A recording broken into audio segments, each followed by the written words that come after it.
तो friends, my dear parents, ये एक टेक्निक से आप देख रहे हो कि बच्चे कितने फटाफट से एक्टिवली पार्टिसिपेट भी कर रहे हैं, उनको याद भी रहने लगा है, और उनको जैसे ही उनको याद रहता है, उनको एक कॉन्फिडेंस बढ़ता है कि yes I can do it.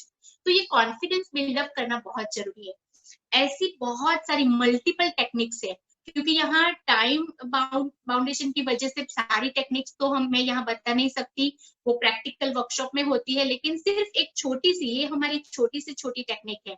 वो टेक्निक का मैंने सिर्फ आपको डेमो दिखाया कि ऐसी टेक्निक्स बहुत सारी है जिससे उनकी राइट ब्रेन को एक्टिव किया जाए, और राइट ब्रेन को एक्टिव किया जाएगा तो वो 90% राइट ब्रेन का यूज करेंगे स्टडी में, एंड 90% मतलब वंडरफुल रिजल्ट्स वो ला सकते हैं। ओके, तो ऐसी दूसरी भी हम चीजें जो साइंटिफिक वे पे आधारित है वैसे हम देखने वाले हैं। सो स्टूडेंट्स, आपको ये टेक्निक कैसे लगी? और हाँ, दूसरी एक इम्पोर्टेंट चीज मैं बताने वाली हूँ कि ये टेक्निक का स्टडी में कैसे यूज करें। तो बच्चों को ये लगता है कि लॉन्ग आंसर्स याद नहीं होते हैं। सो पेरेंट्स, जब लॉन्ग आंसर्स होते हैं तो उसमें बहुत सारे पॉइंट्स होते हैं, जैसे फॉर एग्जांपल 15 पॉइंट्स है, 15 पॉइंट्स है। ओके, तो 15 पॉइंट्स का जो आंसर है लॉन्ग, बच्चों को याद नहीं रहता है। तो अभी उनसे क्या करवाना है, अगर छोटे बच्चे हैं आपके तो उनसे आप सिखा सकते हो। यहाँ पे अगर 8 स्टैंडर्ड ऑनवर्ड्स बच्चे, वो खुद टेक्निक फॉलो करेंगे ये। तो आपको क्या करना है, जो लॉन्ग आंसर है उसमें से सारे पॉइंट में से एक एक कीवर्ड ढूंढ के उसको हाईलाइट कर लेना है, हाईलाइटर से हाईलाइट कर लेना है। अभी वो क्या हो गया, आपके पास वर्ड्स का एक लिस्ट आ गया। वो वर्ड्स जो है, वो उसकी जो लिस्ट रेडी हुई, उसको आपको एक स्टोरी फ्रेम करनी है। कैसे स्टोरी फ्रेम करनी है, इसमें ये टेक्निक में मैंने क्या क्या करवाया। जो स्टोरी थी वो एकदम फनी थी, बराबर, आउट ऑफ बॉक्स थी। मतलब एक हम स्टोरी सुनाएंगे कि एक किंग था, एक उसकी बहुत ब्यूटीफुल क्वीन थी, वो बहुत हैप्पीली रह रहे थे, ये हुआ वो हुआ, तो वो वाली स्टोरी काम नहीं करेगी। कैसी स्टोरी बनानी पड़ेगी? Unusual, out of box. मतलब जो, जैसे कि मैंने बोला, फुटबॉल जितना मैंगो, मनमोहन सिंह जी कैमल पे बैठ के आ रहे थे, सॉरी, डॉक्टर कैमल पे बैठ के आ रहे थे, मनमोहन सिंह जी एरोप्लेन उड़ा रहे थे, एरोप्लेन में एक्सप्लोजन हुआ तो क्लाउड बन गया। तो ये सारी जो चीजें हैं वो कैसी है, आउट ऑफ बॉक्स है, जो हमारे डे टू डे लाइफ में हमें देखने को नहीं मिलती। तो बच्चों को कैसी स्टोरी क्रिएट करनी पड़ेगी, ऐसी फनी स्टोरी क्रिएट करनी पड़ेगी। क्यों? क्योंकि ऐसी ये साइंस है कि अगर हम फनी स्टोरी याद करेंगे, अगर हम कुछ आउट ऑफ बॉक्स सोचेंगे, तो वो हमारे दिमाग को बहुत जल्दी से याद रह जाता है। अगर आप रोड पे जा रहे हो और रोड पे आपको एक लड़की दिखती है, तो वो लड़की, हर एक लड़की आपको याद नहीं रहती है। लेकिन अगर कोई लड़की है जिनके 2 फीट लंबे हेयर है, या फिर 5 फीट लंबे हेयर है, तो वो लड़की आपको याद रहेगी घर जाके कि हाँ, ऐसी एक लड़की मैंने देखी थी। तो हमारा जो ब्रेन है वो कैसी चीजें याद रखता है, जो अनयूजुअल होती है, जो हम डे टू डे लाइफ में नहीं देखते, ऐसी चीजें हमारा ब्रेन इजिली याद रख सकता है। तो ये स्टोरी में मैंने क्या किया कि एक अनयूजुअल स्टोरी बनाई, आउट ऑफ बॉक्स स्टोरी बनाई। तो आपको भी वो सेम चीज करनी है। दूसरी थिंग, इसमें जो जो भी आप सोचते हो उसे आपको बहुत अच्छे से विजुलाइज करना है। जितना अच्छे से आप विजुलाइज करोगे, उतना जल्दी से आपको वो याद रह जाएगा। देन मोस्ट इंपॉर्टेंट इज कि वो पूरी जो स्टोरी है वो लिंक्ड होनी चाहिए, इसलिए उसको बोलते हैं लिंकिंग मेथड। सारी बातें एक दूसरे के साथ कनेक्टेड है, तो ऐसी कनेक्टेड स्टोरी बनानी है। फिर और क्या ध्यान रखना है इसमें, कि आप जो भी स्टोरी बनाते हो उसमें आप खुद भी होने चाहिए। मैंने क्या किया कि आप एक जंगल में जा रहे थे, वहां पे एक मैरिज हो रही थी, वो आप मैरिज अटेंड कर रहे थे, वहां पे आपने ये देखा वो देखा, तो आप उसमें खुद इन्वॉल्व होने चाहिए, राइट। तो इतनी चीजें याद रख के अगर बच्चे ट्राई करेंगे तो कोई भी क्वेश्चन की स्टोरी बना सकते हैं। और स्टोरी बनाने के लिए पूरा आंसर नहीं लेना है, लेकिन सिर्फ उसके जो हाईलाइटेड वर्ड्स है वो लेने हैं और उसकी एक स्टोरी बनानी है। और जैसे ही ये स्टोरी याद आएगी, उनको पूरा आंसर भी याद आ जाएगा। और आज ही बच्चों को घर पे जाके ये प्रैक्टिस करना है। ओके, सो फ्रेंड्स, आपको ये टेक्निक कैसे लगी? मुझे चैट बॉक्स में आपका रिस्पॉन्स चाहिए। अभी एक पेरेंट ने लिखा amazing and thank you so much, best and wonderful technique. Deepali ji thank you so much, Dhruvi thank you all of you, Aryan thank you, thank you, thank you so much, thank you so much all of you, Avinash ji, Sangeeta ji, Nikita, Aryan, thank you friends, thank you so much.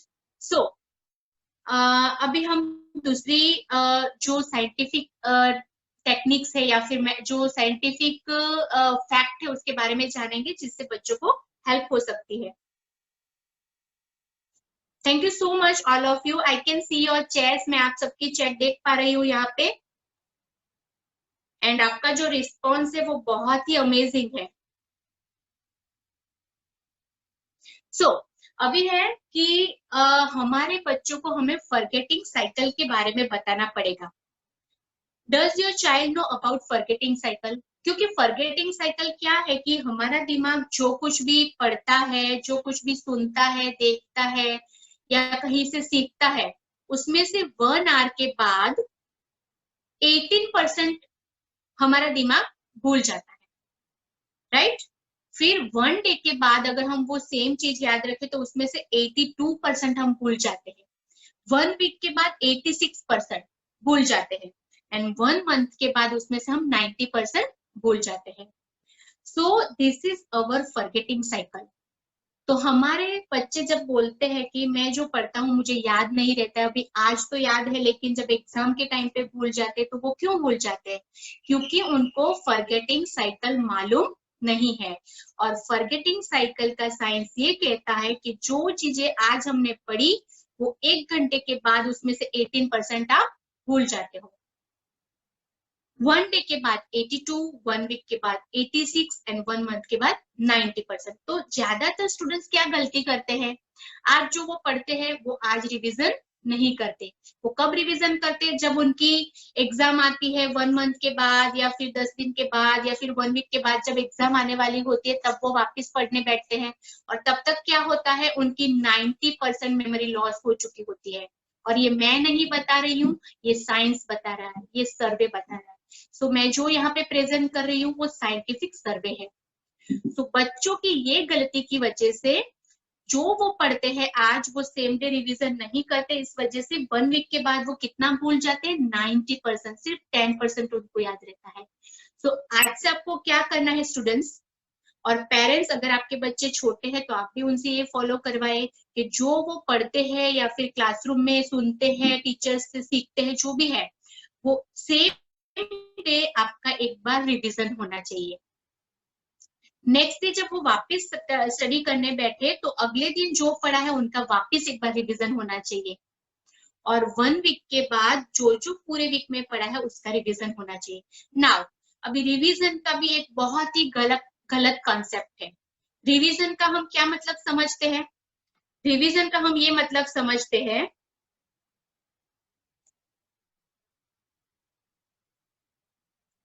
Revision का हम क्या मतलब समझते हैं? Revision मतलब आप किससे read करो। तो बच्चों को लगता है अरे यार ये पढ़ा, बाद में वापस में पढ़ूं तो कितना टाइम लगेगा। लेकिन रिवीजन वर्ड का मतलब समझो, रिवीजन मतलब देखना। तो क्या करना है, जो जो पढ़ा है उसके पॉइंट सिर्फ रिकॉल करना है। रिकॉल करना मतलब याद करना। जब तक हम जो चीजें पढ़ी है उसे रिकॉल नहीं करेंगे तब तक वो हमारे राइट ब्रेन में सेव नहीं होगी। और राइट ब्रेन में सेव नहीं होगी तो जब भी एग्जाम आएगी तो वो जो सारी चीज आप याद करना चाहोगे उसमें से कुछ चीजें ही याद आएगी। बहुत बार बच्चे ये फील करते हैं कुछ कुछ पॉइंट्स याद आए, कुछ पॉइंट्स याद नहीं आए, क्योंकि वो राइट वे से रिवीजन नहीं करते हैं। और रिवीजन की राइट वे ये है कि 1 आवर एक आज जो पढ़ा है वो आज वापस एक बार रिवीजन करना है। और रिवीजन कैसे करना है? री रीडिंग नहीं करना है, रिवीजन करना है। विजन करना है मतलब उसे विजुलाइज करना है। रिवीजन करने के कौन कौन से तरीके? या तो आप जब बच्चे छोटे होते हैं तो मम्मी डैडी या फिर टीचर को लर्न देते हैं, तो एक रिवीजन टेक्निक हुई जिसमें बच्चे पूरे याद कर लेते हैं। दूसरी टेक्निक है, दूसरी मेथड है, सॉरी टेक्निक नहीं मेथड है, लिख लेना। विदाउट सीइंग वो लिख लेते हैं तो वापस वो रिकॉल हो गया। और जब बड़े हो जाते हैं बच्चे तो बहुत सारा सिलेबस होता है तो ये पॉसिबल नहीं है कि पूरा लर्न दे या फिर पूरा लिख के करे, तो वो क्या करेंगे, पूरी चीज अपने आप में विजुलाइज करेंगे, रिकॉल कर लेंगे, पॉइंट वाइज याद कर लेंगे। तो ये हो गई रिवीजन टेक्निक। रिवीजन करेंगे तो ही वो रिकॉल कर पाएंगे, वो आपको बहुत अच्छे से याद रखना है। सो अब की बार आप जो पढ़ते हो वो एक बार पढ़ लिया, याद कर लिया, फिर नेक्स्ट टाइम रीडिंग नहीं करना है, लेकिन क्या करना है, रिविजन करना है। सो अभी से आपको ये वाली जो फॉरगेटिंग साइकिल है वो अपने आप में याद रखनी है। ओके,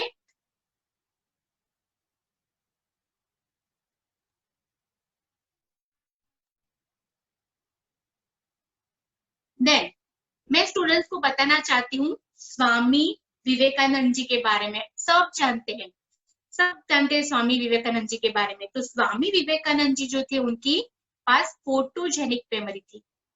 फोटोजेनिक मेमोरी मतलब वो पेज नंबर के साथ पूरी टेक्स्ट बुक याद रख सकते थे, और आप भी ये सीख सकते हो। It is possible, there is a technique. Technique होती है जिससे आप पेज नंबर के साथ पूरी टेक्स्ट बुक याद रख सकते हो, राइट। देन आप अगर इन्हें जानते हो तो ये है हार्वर्ड स्टीफनबर्ग।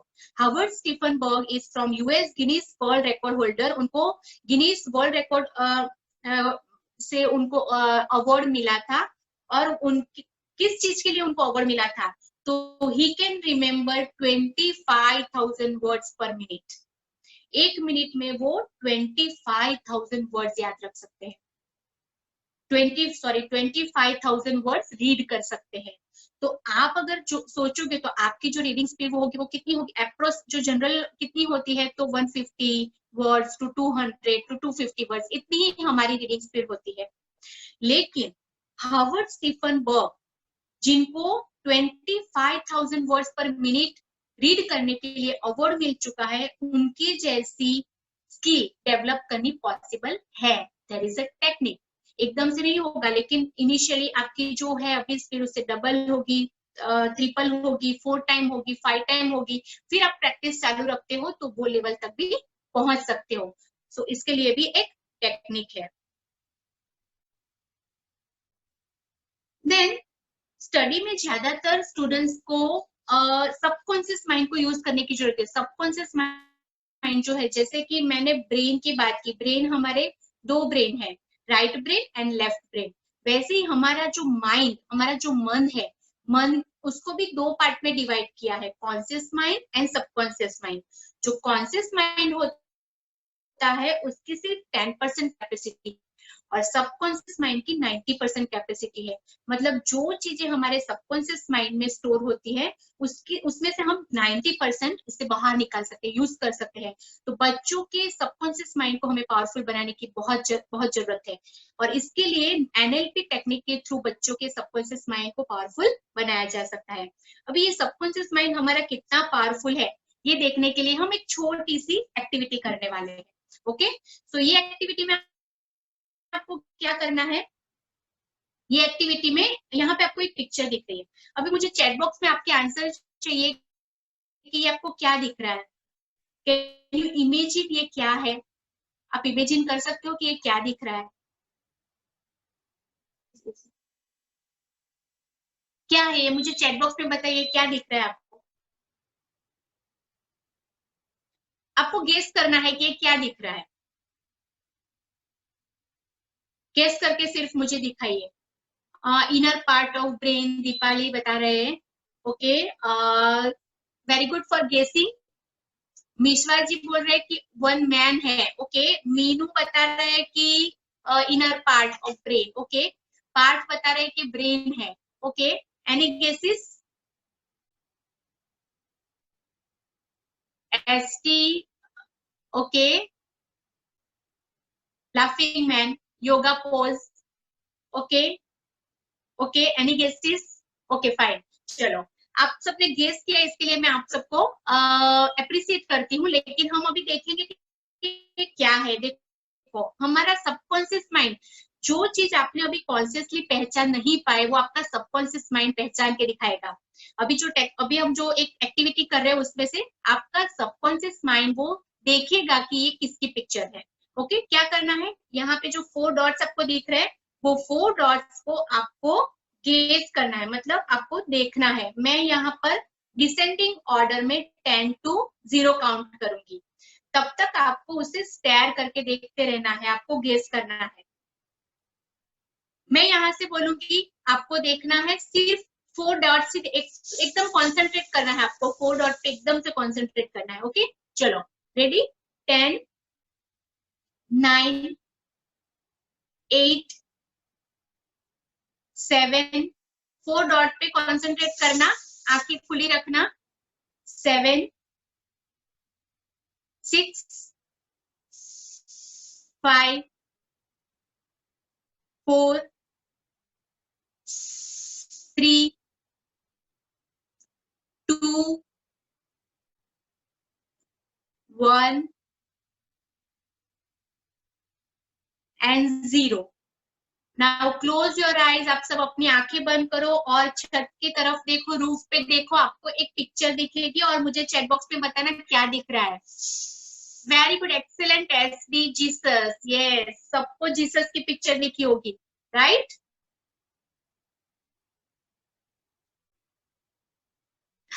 एक्सीलेंट गाइस, सबको जीसस की पिक्चर दिखी? अगर दिखी तो चैट बॉक्स में लिखिए।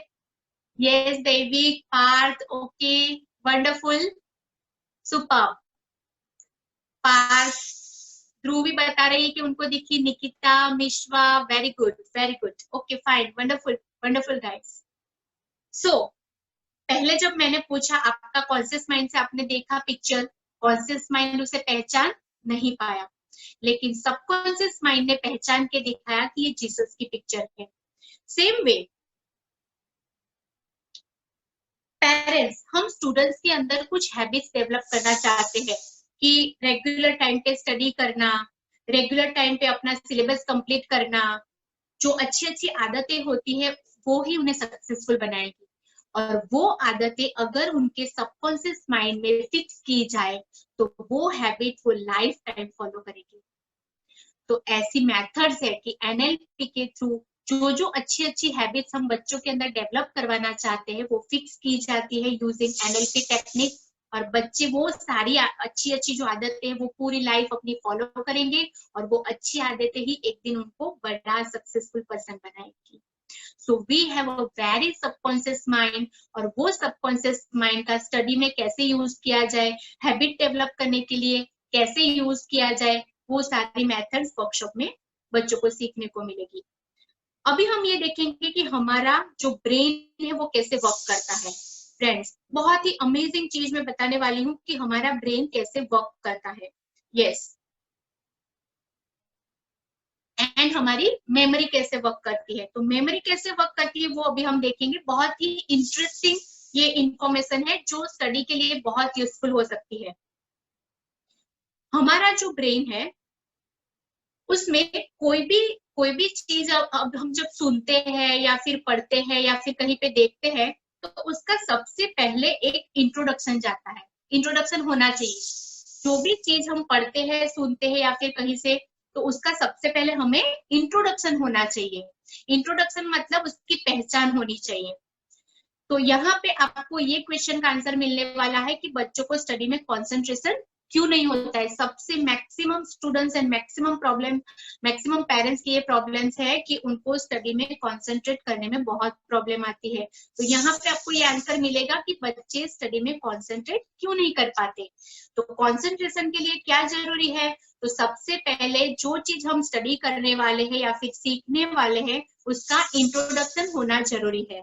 एंड ना केवल स्टडी, लेकिन कोई भी चीज में अगर हमें कंसंट्रेशन बढ़ाना है तो सबसे पहले उसका इंट्रोडक्शन होना चाहिए। और जो चीज का इंट्रोडक्शन हमें होता है वही चीज हमारे दिमाग को उसका इंडिकेशन मतलब मैसेज जाता है। और जो चीज का मैसेज हमारे ब्रेन तक पहुंचता है वही हमारे दिमाग में स्टोर होता है। और जो चीजें हम स्टोर कर पाते हैं वही हम रिट्रीव कर पाते हैं।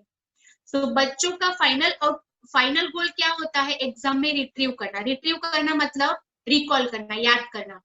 जो भी हम बच्चों को जो भी पढ़ाते हैं कराते हैं, जो भी उनके पीछे हम मेहनत करते हैं, उसका फाइनल गोल क्या होता है कि बच्चों को एग्जाम में याद आना चाहिए। एग्जाम में याद आना मतलब रिकॉल करना, रिट्रीव करना। तो अगर बच्चे कोई चीज को रिट्रीव करना चाहते हैं तो इसके लिए क्या जरूरी है, हम रिवर्स देखेंगे। उनके दिमाग में जो जो इंफॉर्मेशन पड़ी है उसका स्टोर होना जरूरी है, राइट?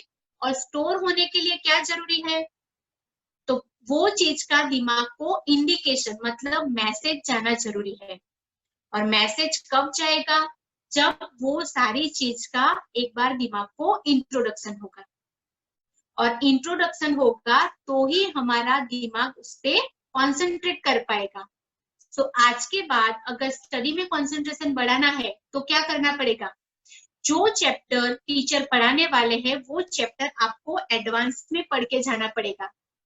क्यों? क्योंकि ज्यादातर बच्चे क्या गलती करते हैं, जब टीचर पढ़ाते हैं उसके बाद वो स्टडी करते हैं।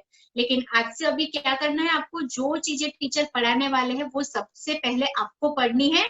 बाद में जब टीचर पढ़ाएंगे तो ऑलरेडी आपको वो सारी चीज का इंट्रोडक्शन है, इसीलिए आपका कंसंट्रेशन उसमें बढ़ जाएगा।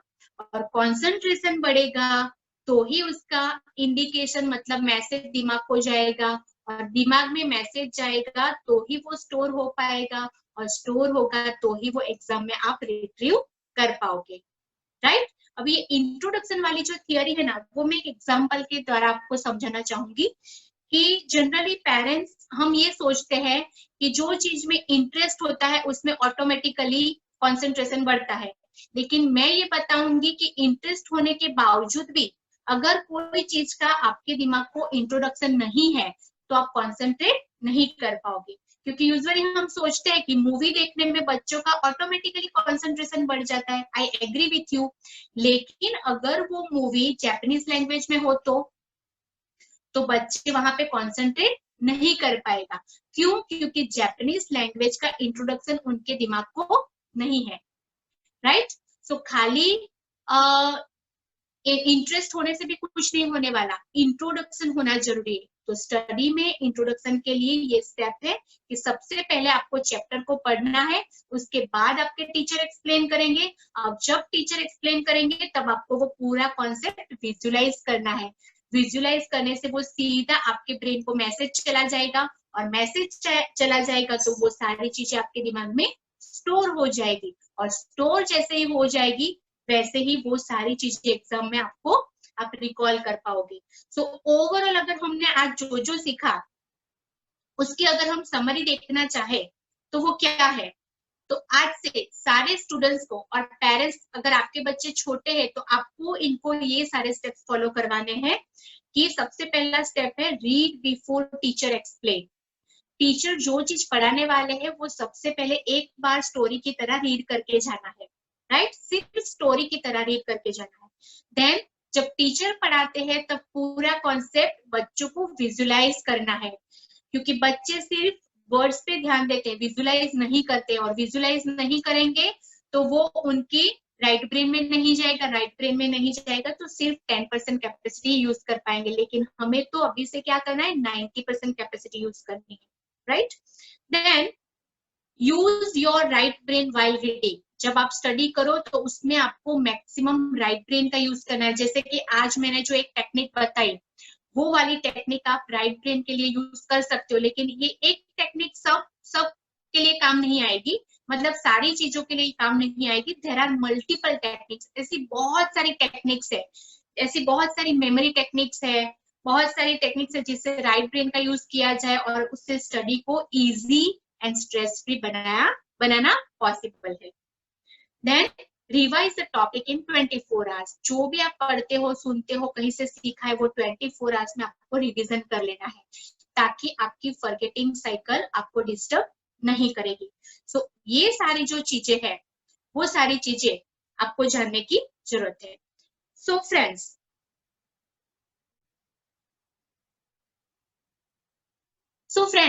यहाँ पे आज हमने बहुत सारी चीजें डिस्कस करी। नाउ मैं आपकी 10 से 15 मिनट सिर्फ लूंगी और इसमें हम देखेंगे कि ऐसा क्या है जिससे ये सारी चीजें यूज करके हम बच्चों की स्टडी को ज्यादा easy, stress free and productive बना पाए। So I have created a system. वो सिस्टम के बारे में अभी मैं आपको बताना चाहूंगी।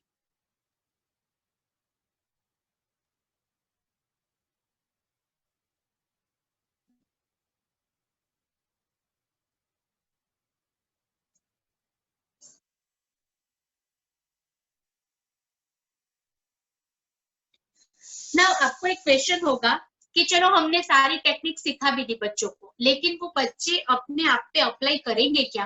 क्योंकि स्टूडेंट्स की बच्चों की जो टीनेजर बच्चे होते हैं या छोटे बच्चे, उनको ये होता है कि हम कितना भी सीखा है, लेकिन वो थोड़े दिन के बाद उसे फॉलो करना बंद कर सकते हैं।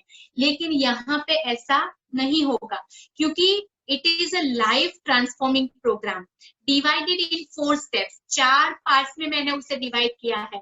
वो जो भी वर्कशॉप बच्चे अटेंड करेंगे उसमें 4 पार्ट्स में वो सिस्टम फॉलो करेंगे। सबसे पहला know your self. Know your self में क्या होगा कि बच्चों का एक सॉफ्टवेयर के थ्रू पर्सनालिटी असेसमेंट होगा। पर्सनालिटी असेसमेंट में बच्चे जानेंगे कि उनकी स्ट्रेंथ एंड वीकनेस क्या है, उनको कौन से एरिया में, कौन से सब्जेक्ट पे ज्यादा फोकस करने की जरूरत है, और अपनी ओवरऑल पर्सनालिटी को डेवलप करने के लिए उनको क्या क्या चीजें अपनी लाइफ में अप्लाई करने की जरूरत है। वो खुद डिसाइड करेंगे कि अभी नेक्स्ट टाइम, अभी आज से उनका रोज का शेड्यूल क्या होगा। Okay, then reprogramming of mind. Reprogramming of mind मतलब एनएलपी के टेक्निक्स के थ्रू बच्चों के सबकॉन्शियस माइंड को positive, energetic and learning attitude वाला बनाया जा सकता है। उसमें कुछ हैबिट्स उनके साथ जो हैबिट्स डेवलप करते हैं वो लॉन्ग टाइम तक क्या पूरी लाइफ को फॉलो कैसे करें, इस टाइप से उनके माइंड को रीप्रोग्रामिंग किया जाता है। फिर उसके बाद में study techniques and tools. Study techniques and tools में बहुत सारे टेक्निक्स एंड टूल्स है, मेमोरी मेथड्स है, वो उनको सिखाई जाएगी। एंड फाइनल डे में वो अपना गोल सेट करेंगे और सक्सेस ब्लूप्रिंट बनाएंगे। क्योंकि वो खुद अगर डिसाइड करेंगे कि मुझे लाइफ में ये करना है, मुझे ये पाना है, मेरे लिए इतने आवर्स की स्टडी जरूरी है, तो फिर आपके रोक टोक करने की या फिर आपके स्कोल्डिंग करने की जरूरत नहीं पड़ेगी।